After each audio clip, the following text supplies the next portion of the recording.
اگر میں آپ سے کہوں کہ کچھ ہیلتھ ریلیٹڈ باتیں جو ہم بچپن سے ہی سنتے چلے آ رہے ہیں ان میں سے کئی باتیں پوری طرح سے سچ نہیں ہوتی ہیں، تو آج میں 10 مشہور ہیلتھ ریلیٹڈ متس کا سچ بتاؤں گی۔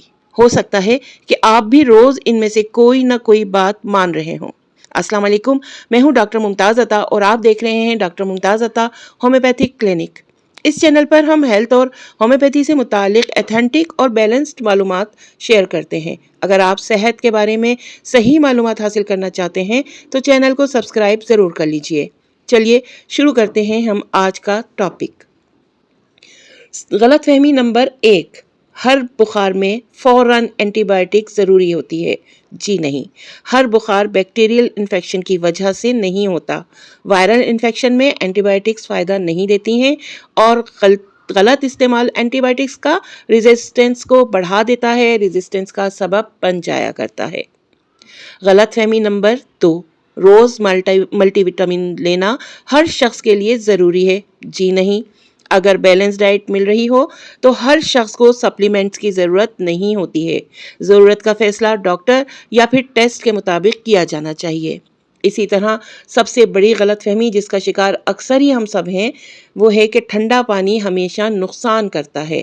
جی بالکل نہیں، ٹھنڈا پانی ہر صحت مند شخص کے لیے ضرور نقصان دہ ہو ایسی بات سب پر لاگو نہیں ہوتی ہے۔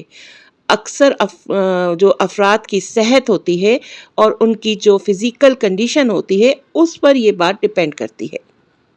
متھ نمبر 4، پسینہ آنے سے چربی پگھل جاتی ہے۔ اس کا تو بہت سے لوگ مجھے کمنٹ میں جواب دیں گے کہ اکثر لوگ یہی سمجھتے ہیں کہ جب زیادہ پسینہ آتا ہے تو جسم کی چربی پگھلتی ہے، مگر ایسا کچھ بھی نہیں ہے۔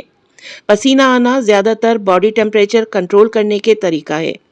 ویٹ لاس اور فیٹ لاس الگ الگ چیزیں ہیں، یعنی اگر آپ ویٹ لاس کرنا چاہ رہے ہیں، ویٹ کم کرنا چاہ رہے ہیں تو ضروری نہیں کہ زیادہ پسینے آنے سے چربی ہی کم ہو اور آپ کا ویٹ لاس ہو جائے۔ اسی طرح متھ نمبر 5، کھانا اسکپ کرنے سے ویٹ جلدی کم ہو جاتا ہے۔ بالکل غلط۔ میل اسکپ کرنے سے بعد میں زیادہ کھانا کھانے کا امکان بڑھ جاتا ہے کیونکہ آپ کی بھوک اتنی ہی رہتی ہے، ڈیوریشن بڑھ جاتا ہے مگر بھوک آپ کی اتنی ہی رہتی ہے بلکہ شاید بڑھ ہی جاتی ہو۔ متھ نمبر 6، نیچرل ہے تو ہمیشہ سیف ہے۔ یہ بھی غلط ہے۔ ہر نیچرل چیز ہر شخص کے لیے سیف نہیں ہوتی ہے۔ کچھ ہربل پروڈکٹس بھی سائیڈ ایفیکٹس رکھتے ہیں اور یہ جو ہربل پروڈکٹس ہیں ان کے سائیڈ ایفیکٹس یا انسٹرکشنز دیکھ کے یوز کرنی چاہیے کیونکہ اگر سائیڈ ایفیکٹس ہو جائیں تو بہت نقصان دہ ثابت ہو سکتی ہیں یہ چیزیں۔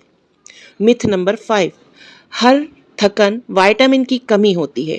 جی نہیں، تھکن کی وجہ نیند، اسٹریس، اینیمیا، تھائرائیڈ یا دوسری میڈیکل کنڈیشن بھی ہو سکتی ہیں۔ متھ نمبر 8، درد کی دوا جتنی زیادہ اتنی جلدی آرام۔ بالکل غلط۔ ڈوز ہمیشہ ڈاکٹر یا لیبل کے مطابق ہونی چاہیے۔ کم یا زیادہ دوا سے درد کے ختم ہونے کا کوئی تعلق نہیں ہے۔ غلط فہمی نمبر 9، صرف شوگر پیشنٹ کو میٹھا کم کھانا چاہیے۔ بالکل ہی غلط۔ بیلنس ڈائٹ ہر صحت مند انسان کے لیے بہت ضروری ہے۔ متھ نمبر 10، انٹرنیٹ پر ہر ہیلتھ ٹپ صحیح ہوتی ہے۔ جی نہیں، بالکل بھی صحیح نہیں ہے۔ ہیلتھ ایڈوائس ہمیشہ ریلائبل سورس اور کوالیفائڈ ہیلتھ کیئر پروفیشنل سے ہی لینی چاہیے۔ کنکلوژن کیا نکلا ہماری اس ولاگ کا؟ صحت کے معاملے میں افواہوں پر نہیں دھیان دینا چاہیے، ایتھینٹک معلومات پر یقین کیجیے۔ اگر کسی سمٹمز کی وجہ سمجھ نہ آئے تو خود سے علاج شروع کرنے کا رسک نہیں لیں، ڈاکٹر سے مشورہ ضرور کر لیجیے۔ اگر آج آپ نے کوئی نئی بات سیکھی ہے میری ولاگ میں تو ویڈیو کو لائک کریں اور کمنٹس میں بتائیں کہ ان 10 غلط فہمیوں یا متس میں سے کون سا مت آپ میں سب سے زیادہ پایا جاتا ہے یا آپ نے سب سے زیادہ سنا ہے۔ میں ہوں ڈاکٹر ممتاز عطا۔ اللہ حافظ، ٹل نیکسٹ ویڈیو۔